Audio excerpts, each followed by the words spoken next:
Hello दोस्तों, इस video में यूनिट फर्स्ट का एक इम्पॉर्टेंट क्वेश्चन जो है anti ulcer drug and mode of action of PPIs मतलब प्रोटॉन पंप इनहिबिटर। हम इंट्रोडक्शन की बात कर लें। पेप्टिक अल्सर जो है वो अपर डाइजेस्टिव ट्रैक में होता है।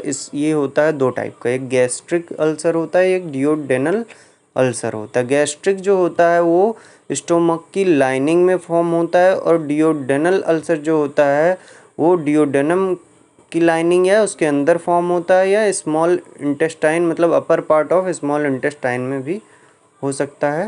रीज़न क्या है इसके होने के? Imbalance between protective factor and defensive factor. इन दोनों के बीच में imbalance like mucus and bicarbonate secretion, इन दोनों के बीच में क्या हो जाए? इम्बैलेंस हो जाए, इसकी वजह से हो सकता है। Aggregative factor like HCL and pepsin, इनकी वजह से भी अल्सर होता है। Oxyntic gland made of parietal cell secrete HCL और H+। Acidic environment produce by gastric HCL, acidic environment produce होता है और इसी वजह से क्या होता है? एंटी माइक्रोबियल एक्टिविटी के लिए रिस्पॉन्सिबल होता है। पेप्टिक अल्सर तब होता है जब डाइजेस्टिव सिस्टम की लाइनिंग में जो इन्फ्लेमेशन आ जाए या उसकी सेल्स जो हैं डाई कर जाएँ। पेप्टिक अल्सर क्या होता है? Stomach, lower oesophagus and small intestine में होता है।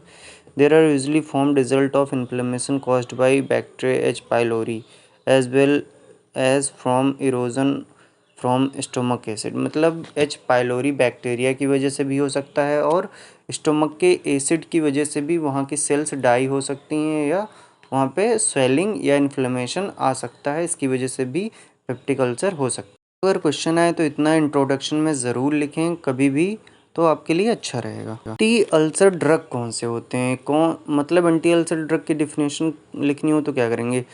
A drug which used to treat or prevent ulcer in of intestine or stomach is called anti-ulcer drug. These drugs are act by either inhibiting acid production, ये acid production को inhibit करके या work करेंगे, या जो H. pylori है उसको किल करके यहाँ का जो है इन्वायरमेंट स्टोमक का सही करेंगे, इंटेस्टाइन या पूरे डाइजेस्टिव सिस्टम का सही करेंगे और देन इसको ट्रीट किया जा सकता है। इसकी इटियोलॉजी H. pylori की वजह से हो सकता है। ड्रग सच एज NSAIDs हो सकते हैं, लाइफ स्टाइल फैक्टर हो सकता है, इमोशनल एंड फिजियोलॉजिकल स्ट्रेस हो सकता है और फैमिली हिस्ट्री भी हो सकती है, उसकी वजह से भी हो सकता है may be.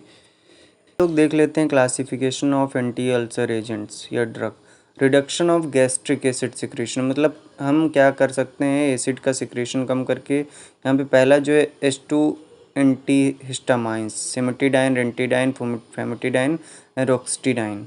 NPPIs proton pump inhibitor जो होते हैं ओमिपेराजोल, लेंसोपेराजोल, पेंटापेराजोल, रेबिपेराजोल। एंटीकोलिनर्जिक ड्रग जो हैं पिप्रेनजिपाइन एंड प्रोपेथेलाइन। प्रोस्टाग्लैंडिन एनालॉग जो है इसकी भी ड्रग्स हैं, मिजोप्रोस्टॉल, इनप्रोस्टिल, रियोप्रोस्टिल, ये 3 ड्रग इसकी होती हैं। हम बात करेंगे जो न्यूट्रलाइजेशन करें गैस्ट्रिक एसिड का, लाइक एंटाएसिड्स जो होते हैं इसमें आते हैं systemic sodium bicarbonate and sodium citrate. Non systemic और लोकल जो होते हैं hydroxide, magnesium hydroxide, magnesium trisilicate and ammonium hydroxide gel. Calcium भी हो सकता है। अल्सर प्रोटेक्टिव, जो अल्सर को प्रोटेक्ट करें। Sucralfate colloidal bismuth subcitrate, CBS colloidal bismuth subcitrate होता है। NTH मतलब NTH pylori drug. Amoxicillin, clarithromycin, metronidazole, tinidazole, ये सारी टेट्रासाइक्लाइन, ये सारी ड्रग जो होती हैं H. pylori को किल करने के लिए एंटीबायोटिक यूज़ की जाती हैं। सारी ड्रग हैं कहाँ पे यूज़ करते हैं पेप्टिक अल्सर में? तो न्यूट्रलाइज अगर करना है तो एंटी एसिड यूज़ किया जाता है। अगर एसिड के सिक्रीशन को कम करना है तो PPI यूज़ करना है, H2 ब्लॉकर को यूज़ करना है, प्रोस्टाग्लैंडिन्स को यूज़ करना है। और अगर प्रोटेक्ट करना है अल्सर से तो सुक्राफेट यूज़ करना है और CBS यूज़ करना है।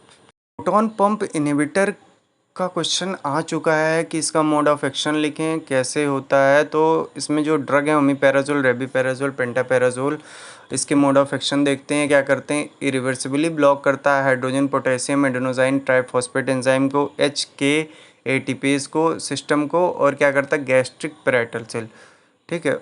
कहाँ पे, system of the gastric parietal cell. तो AHK एटीपेस क्या करता है, सल्फिनामाइड को ब्लॉक कर देता है या इनएक्टिवेट कर देता है। इसकी वजह से क्या होता है, यहाँ पे धीरे धीरे एसिड का प्रोडक्शन जो है कम हो जाता है और एक नॉर्मल कंडीशन आ जाती है डाइजेस्टिव सिस्टम में। इसकी वजह से वहाँ पे धीरे धीरे अल्सर ख़त्म हो जाता है और यही मैकेनिज्म है। अगर आप इतना लिखते हैं तो आपको अच्छे मार्क्स मिलेंगे। ये यूज़ किया जाता है use in peptic ulcer, GERD, Zollinger Ellison syndrome में यूज़ किया जाता है। Adverse effect nausea, abdominal pain, constipation, flatulence, subacute myopathy, headache and skin rashes, ये सारे इसके क्या हो सकते हैं, एडवर्स इफेक्ट हो सकते हैं। तो अगर आपने अभी तक हमारे चैनल को सब्सक्राइब नहीं किया तो सब्सक्राइब ज़रूर करें। हमने सारे इम्पोर्टेंट क्वेश्चन जो है यूनिट वाइज वो अपलोड कर दिए हैं, तो आप ज़रूर देखें और उसके साथ स्टडी करें। Thank you for watching.